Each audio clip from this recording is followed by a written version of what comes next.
அனைவருக்கும் வணக்கம். நீட் எதிர்ப்பு போராட்டம் இன்று சிறப்பான முறையிலே திமுகவுடைய மாணவர் அணியால் நடத்தி முடிக்கப்பட்டிருக்கிறது.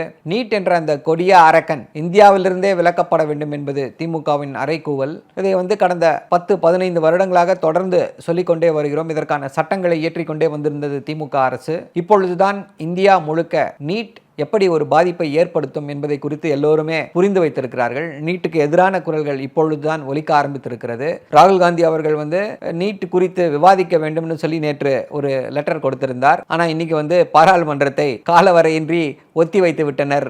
நீட்டை குறித்து பேச வேண்டுமா என்ற அந்த அச்சத்திற்காக இப்படி ஒரு காரியத்தை செய்திருக்கிறது பாஜக. பாராளுமன்றத்தில் பிரதமர் நீட் நடவடிக்கை எடுக்கப்படும், மாணவர்கள் கலங்க வேண்டாம்னு சொல்லிட்டு விட்டாரு. அவ்வளவுதான்.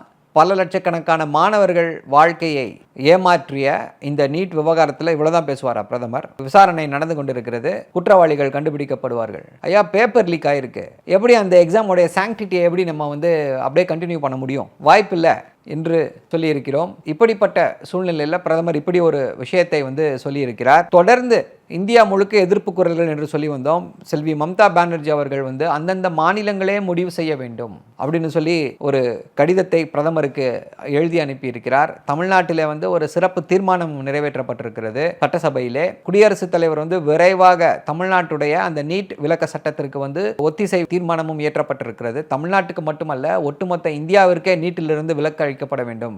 அந்த +2 மதிப்பெண்களின் அடிப்படையில் தான் இந்த தேர்வுகள் நடத்தப்பட வேண்டும் என்பதை மீண்டும் வலியுறுத்தி இருக்கிறார்கள். தொடர்ந்து இந்த போராட்டங்களின் மூலமாக, இந்த உறுதியின் காரணமாக நீட்டை ஒழித்துவிட முடியும் என்ற அந்த நம்பிக்கை இருக்கிறது. இப்போது மற்றவர்கள் இப்போ நீட்டை எதிர்க்க காரணம் என்னவா இருக்குது அப்படின்னா, நீட்டு அந்த எக்ஸாமில் ப்ராப்ளம் வந்துருச்சு, எக்ஸாமில் லீக் ஆகிடுச்சு கொஸ்டின் பேப்பர், அந்த NTA என்ற அந்த அமைப்புக்கு நீட் எக்ஸாமை நடத்தக்கூடிய அளவிற்கு தகுதி இல்லை என்று ஒரு காரணத்தை சொல்கிறார்கள் நாம். ஆனால் அதையெல்லாம் தாண்டி என்ன சொல்கிறோம் அப்படின்னா, நீட் அந்த அடி நாதமே ப்ராப்ளம்னு சொல்கிறோம். ஸோ பொறுமையாக இதை எல்லோரும் புரிந்து கொள்வார்கள். கோச்சிங் கிளாஸுக்கு எதிராக அனைவருமே குரல் கொடுக்க ஆரம்பித்து விட்டார்கள். கண்டிப்பாக நீட் ஒழிந்து போகக்கூடிய காலம் வெகு விரைவில் வரும். நன்றி, வணக்கம்.